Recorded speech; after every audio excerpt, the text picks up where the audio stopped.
G'day guys and gal, it's shocking to absolutely nobody that I am making another lion video. I would literally let him split me in two, and I don't mean with his sword. Well, at least not with his literal one. After just finishing the new lion book, a book that provides just as many questions as answers, but also puts clues and breadcrumbs everywhere, I have a pretty good understanding on the context of the lion's return, including who brought him back, why they brought him back, and why he gained his new abilities and gotten so old. Before we get started, I am very excited to announce the latest and greatest major mini, the Shadow Warden. Straight up, Ra the Golden Sun is the best-selling major mini by far, and I am so damn proud of you guys. Golden boys, best boys. So I thought let's continue the theme. Using the same modeler, I took inspiration from Tyrael from Diablo to create the Shadow Warden, cause you know, Lock Warden of the Shadow Keepers was already taken. Ra was inspired by Imperius, Shadow Warden by Tyrael. It's a very cool theme. This Juggernaut comes with 3 head variants, a hooded variant, a hooded helmet variant, and a pure helmeted variant.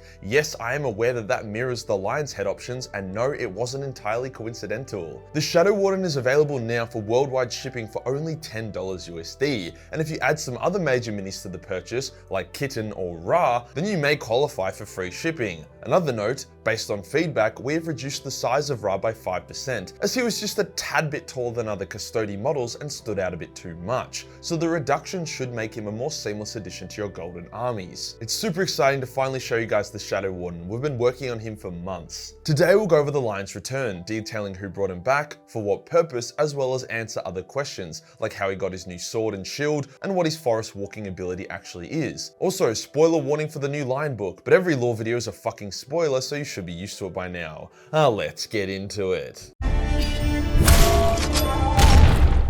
The lion's return was seemingly extremely random to everybody, especially to the lion. He had just been fighting Luther as Caliban was being torn apart after the Horus Heresy. He was wounded, spared by a remorseful Luther, and then whisked away by the Watchers in the Dark to be placed in a coma in the bowels of the Rock, the Dark Angel's flagship. Part of his coma was his wounds at the hand of Luther, but a larger part was the Watchers keeping him asleep, waiting for a time when he should awake. The Watchers are extremely powerful beings. They seem to operate on a higher plane of existence, terrify the shit out of demons, and are near omniscience. So them keeping Sleeping Beauty out of the game for 10,000 years isn't out of their power. That is when we last saw the lion, then BAM! He awakes without any memory on the bank of a river decked out in new ceramite armor. No context, no explanation. This riverbank isn't anywhere in the galaxy. It's within his own warp forest that the lion conjures. Initially random, but he later figures out how he can control it. What the fuck is this forest? It looks like Caliban, but it isn't. Is it the warp?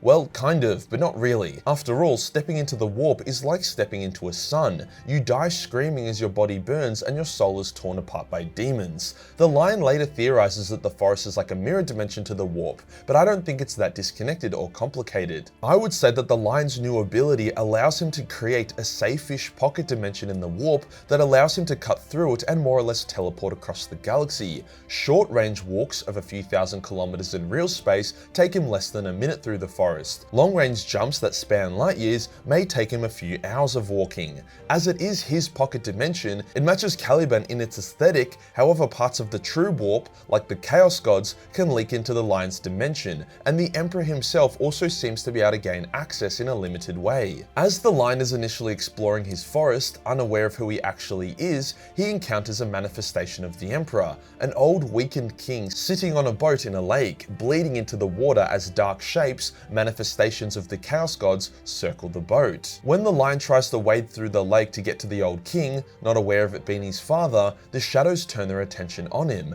forcing a Watcher in the Dark to appear and tell the lion to get the fuck out of the lake before he gets dumpstered by the Chaos Gods. So in the lion realm, we have the Chaos Gods, the Emperor, the lion, and the Watchers in the Dark. But which of those godlike beings brought him back? Well, it wasn't Chaos, I can tell you that much for free. They don't enjoy Loyalist Primarchs coming back, as Loyalist Primarchs kick their ass. I believe it was a combination of the Watchers and the Emperor, since the Emperor had a good motive for it that I'll get into in a bit, and the Watchers were the ones watching over the sleeping lion and who put him to sleep in the first place. So it's clear that after 10,000 years of sleeping on a slab of rock, slowly aging, the Watchers awoke him, and his first action was to instantly begin his first forest walk, leaving the rock and ending up by the river. As for how he got his new armor, I would say the Watchers placed it on him while he was asleep, as they often carry around Dark Angel gear, and the armor itself, although impressive and master crafted, is not some hectic warp device or Dark Age of technology plate. It is ceramite and was even able to be completely repaired by a tech marine.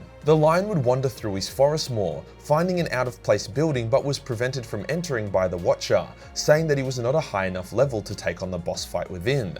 Eventually he caught the scent of a beast and his hunter instinct kicked in. He tracked a number of chaos-corrupted monsters that were attacking a family, killing the monsters and saving them. In chasing the monsters, the Lion had left the pocket dimension forest and had ended up on a forest in real space on a planet called Kamath. There he encounters the first of the fallen Dark Angels he would meet, a steadfast warrior called Zabriel.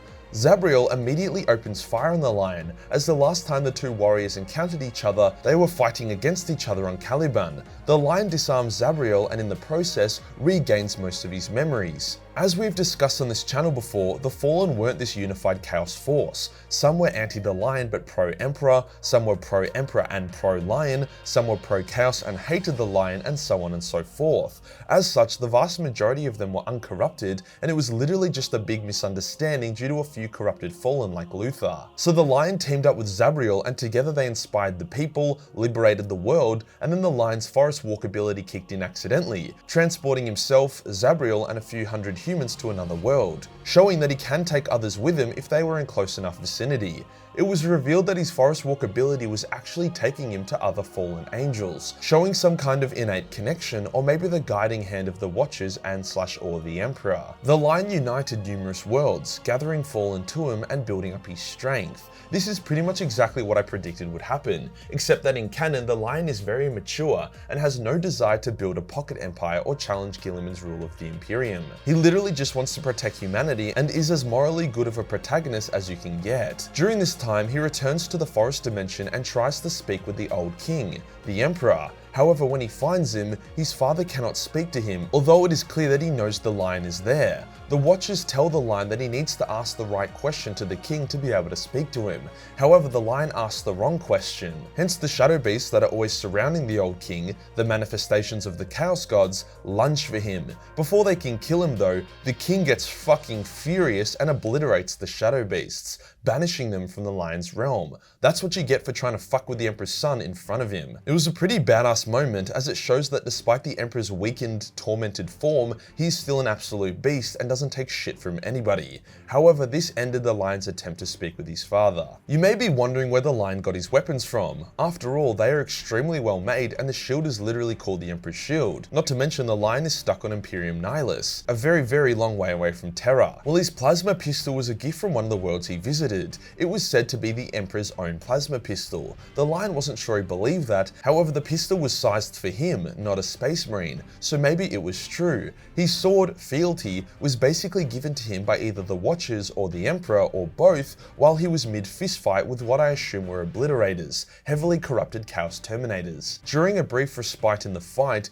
he momentarily teleported into the forest dimension and quite literally drew the sword from stone. It's not entirely clear who put it there for him, or who connected it to him enough for him to quickly teleport into the warp, grab it, and then teleport out, but I think this one may have been the Emperor's work. Either way, he got the sword and diced up those Obliterators like some out-of-date sashimi. Getting the shield was a bit spicier. It was literally the Emperor's shield and had been used by him, and just like the sword Guilliman wields, contains a shard of the Emperor's psychic might, akin to the psychic shield he placed over the Imperial Palace during the Siege of Terra. It actually looks a lot like the shield on the Emperor's pauldron in one of the only canon artworks of the Emperor we actually have. I don't think it is that exactly, as the sizing is way off, but the design is the overall same. He gets this at the end of the Lion book by entering the strange building that the Watcher previously blocked him from entering due to him not being a high enough level. The Watcher is still there, but this time lets him in. Inside is a dark room with a horrific shape-shifting boss who takes on the form of each and every Primarch bar the Lion himself. The Lion is basically forced to fistfight and beat most of his brothers as they continually kick the shit out of him. He does a pretty fucking good job though. hitting some hectic judo moves on them. I'm not joking, he literally judokas the shit out of them. Eventually, his will and strength is great enough for the Emperor to grant him the shield, which he then uses to destroy the warp shapeshifter, a creature that was created by the Emperor himself to guard the shield. This is what I mean by the Emperor having access to the forest dimension. He was able to place the vault with the shield in it, as well as fealty. The building that the shield was locked in looked very out of place in the forest dimension, further proving that it came from outside of it. Overall, I believe that the Watchers woke up Lion on the instruction of the Emperor, but why now? Well, there's a few reasons that help support my theory even more. The Lion's first quest since awakening was to defeat the 10,000 Eyes, a Chaos warband led by a Chaos corrupted fallen Dark Angel sorcerer. The sorcerer, Seraphax, fuck me, that's an antagonist name if I've ever heard one, wanted to assassinate the Emperor in order to free him from the Golden Throne and allow him to fully ascend into the warp, killing the Chaos gods and leading mankind into a golden age. So on paper, Seraphax was a loyalist. Kind of. I mean, at least he was a compelling villain. However, it's already been established in the lore that the Emperor does not want anyone to try revive him or remove him from the Golden Throne at this current time. He has directly intervened and thwarted previous attempts, even attempts by his loyal servants, as it's implied that it will go horribly wrong, with Terra being destroyed and the Emperor becoming a Chaos God. So straight up, the Emperor just does not want to get revived at the moment. Seraphax's plan was basically to possess a hero of the Imperium that could get an audience with the Emperor. Then during the audience, strike the Emperor down, thus freeing him from the Golden Throne. Seraphax attempted to possess the Lion, but we all know what happens to those that try to fuck with the Lion's brain. They die horribly. After thwarting the 10,000 Eyes, the Lion then encounters the Blood Angels and travels with them to then engage Angron in a duel, banishing his brother and saving both the Blood and Dark Angels. From here, he meets with the modern day Dark Angels and is the hero that Imperium Nihilus desperately needs. So it seems to me that the Emperor got worried that Seraphax's plan might succeed, so he asked the Watchers to awaken the Lion to intervene. The Imperium also needed a lot of help dealing with the Great Rift, so overall the Lion's timing couldn't be better. It doesn't make sense for him to wake up prior. Every previous issue was solvable by the Imperium, whether it be by the Space Marine heroes or by the Inquisition. It's only now that the galaxy has shut the bed that the return of the Loyalist Primarchs is necessary to prevent the Imperium's destruction. Remember, a lot of this hasn't been explicitly stated. The lore doesn't say clear-cut that the Watchers awoke the Lion on the request from the Emperor, but all the evidence and clues point towards this being the case. The Emperor's shield, the Emperor's presence within the forest dimension, the nature of the Lion's first quest. It doesn't take Sherlock Holmes to figure it all out. If you enjoy the video and you want to support the channel, then pick up the Shadow Warden, a stunning model that yearns to feel the kiss of your paintbrush. Hit the subscribe button and hit the real subscribe button for more Lion content. Join the Discord for more memes and I'll see you in the next one. Peace.